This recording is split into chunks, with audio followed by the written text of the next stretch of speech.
Okay, a resource-based economy, an economic model. What is an economic model?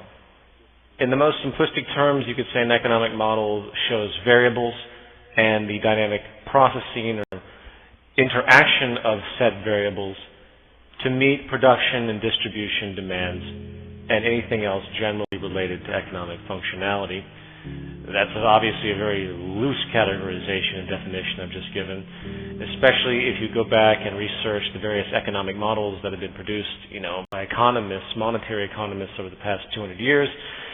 You will enter into just a mind-blowing world of risk assessment and stochastic behavioral models and interest rate to exchange rate protocols, arbitrage conditions, service vector evaluations, rational choice theories, price equilibrium, attributes, and so on and so forth. It's fascinating, truly fascinating. However, as a point of consistency, since I'm on the subject, nowhere in these highly intellectualized, sophisticated, novel, creative, and often internally sound, structurally logical expressions will you find anything about planetary resources. Will you find anything about the science of creating proper goods? Nowhere will you find anything about longevity, efficiency of production in the sense of conservation, or created anything that would reflect true economic efficiency, which is, of course, the intelligent management of all of our resources and the methods of mining, culminating, producing, and distributing those resources. Zero. Virtually all economic monetary models simply revolve around various notions of labor and value, which is an absolutely convoluted concept, savings, interest rates, and again a long string of previously aforementioned variables which are utterly decoupled from every kind of natural resource and processes on this planet or anything tangible. And the processes, the economic matrices, are nonsensical and absolutely unrelated. They are abstractions of thought using classic linear equations to depict variables in closed, finite systems that have numerous presumptions about what they represent when there is absolutely no linear direction, no linear referent to anything truly tangible at all. If you go through the work of the high priests of modern market theory, Ludwig von Mises, F.A. Hayek, Milton Friedman, John Maynard Keynes, Adam Smith, you find some wonderfully articulate and perfectly sound reasoning, but that reasoning exists within a closed set of variables, and a series of presumptions are always evident. And again, those presumptions have nothing to do with anything that's provably tangible, no physical reference. These huge projections and speculations on human behavior.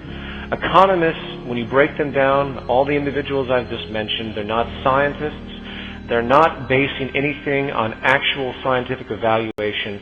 They are simply philosophers. And that's all every monetary economic theorist has ever been, is a philosopher of the means of production and distribution, not scientists in the sense that they actually have a physical reference to balance and test their models. In fact, if you look at the criticisms that Hayek and Mises and Keynes and all of the others, when they're criticized, they tend to fall back on the same basic set of defenses which are more or less comparison-oriented. For example, they'll say, and I've heard this countless times, when anything's brought up about problems with the market system, such as rampant poverty and abuse and slave labor, they say, well, you know what? Say what you want about poverty and conflict, but history has proven that capitalism and the monetary structure has created more wealth and efficiency and high-quality goods and quality of life than any system we've ever known, so there. No. The only thing that's created prosperity in the human population, the only thing that's responsible for human development and the growing population, which has been going exponentially. The only thing that's created a higher standard of living on this planet are, in fact, two things: the advent of technology and the discovery of cheap hydrocarbon energy. That's it. That is what has driven this seemingly advanced society, which is actually quite in reverse when you look at it.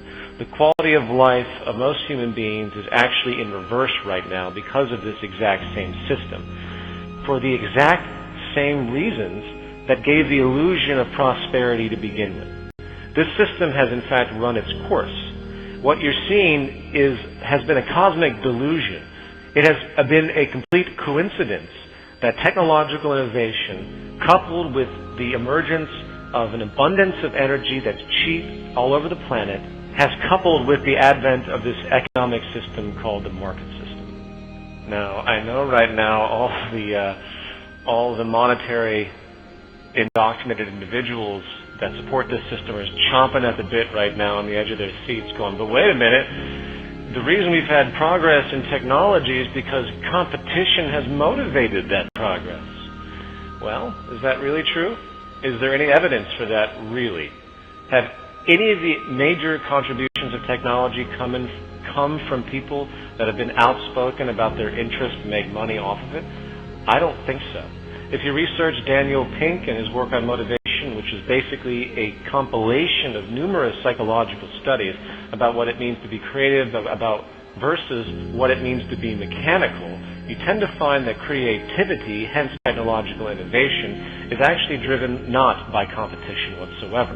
On the other side of the spectrum, it's very, very clear at this point that technological innovation is now currently being hindered by the market system and the values and the processes therein, with the need for scarcity, with the need to maintain establishments. We have such profound technology today sitting on the sidelines that it will not come to fruition because it will override existing establishments, and it is simply not profitable to create the type of sustainability that these new technological advents create. So, 3 points. A, the greatest contributors to scientific innovation have not done it for money, and you can research that thoroughly. B, psychological motivation is not driven by competition for creative invention. And C, right now we live in a state of social evolution within market theory that is actually hindering technological process because of the very dynamics of the system itself. Monetary economics exists in the same form it has always existed, as nothing but a religion. It's based on closed presuppositions which are essentially immutable in the eyes of those who practice it. Going back to Adam Smith and the quote, invisible hand. What the hell is that? The invisible hand? That's it? I mean, you got to be kidding. Is there any way to test this invisible hand? No, not at all. And it's a presupposition of some type of monetary god, and it's absolutely insane. It operates with circular reasoning in a closed kind of mind lock, just like any other religion. And it's absolute blasphemy, of course, when you choose to articulate anything out of the presuppositions of that belief system. Now, please note that I don't mean to be insulting towards those minds I mentioned, Ludwig von Mises, Hayek, Friedman. They're very brilliant individuals within the confines of the variables they choose to acknowledge. Just like there can be very brilliant individuals within any religion within the confines of the philosophy that they choose to accept while they blinker out everything else. But the bias is so transparent. I have a book by Ludwig von Mises called The Anti-Capitalistic Mentality. Now, just the name of that just reeks of outrageous presupposition and arrogance, does it not? The very statement, the anti-capitalistic mentality, presupposes that anyone who is against the capitalist system or the market system must be of a particular form of preconditioned mentality. And therefore, any objective and tangible open conversation is immediately void because it's just a mentality. If that isn't religious stigma, I don't know what is. Now, I want to be clear here because if you read the Mises work and the defense of the capitalist system by many works, by many different economists, they actually support it very, very well within the confines of the arguments that they choose to recognize. I want to clearly point out that the Zeitgeist Movement and the resource-based economy, what our angles are, what our problems are in fact very, very different from any other objections to the economic theories put forward. While there are certainly overlaps, ours is explicitly different, and I have yet to hear any economic rebuke of anything we say that isn't simply a projection of earlier arguments which they feel have already been previously debunked. It is nothing more than a religion, and I want to make sure everyone thoroughly understands that. And when you approach people that believe in these ideas, you have to understand that very often your logic will be cut off because they will blinker out information in their own schemata, whether they're even conscious of it or not. That's the power of belief. And unfortunately, some people really will never understand rational associations because of their prior conditioning in life, but that's for another conversation. Okay, that's enough of that. I apologize for that tangent. Let me get back on track here and talk about a resource-based economy, because once you understand the ground-up approach of a resource-based economy, it immediately makes void all notions of prior economic monetary theory, because it simply doesn't make any sense otherwise.